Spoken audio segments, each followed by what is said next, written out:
Espanyoli ka arritur ditën e djeshme një fitore të rëndësishme përballë Celta Vigos në transfer me rezultatin e pastër 2-0.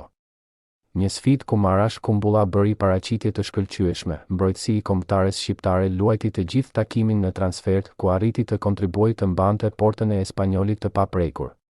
Sipas flash scorit, nota e Kumbullës në këtë takim është 7.6, duke qenë një prej më të mirëve të ndeshjes.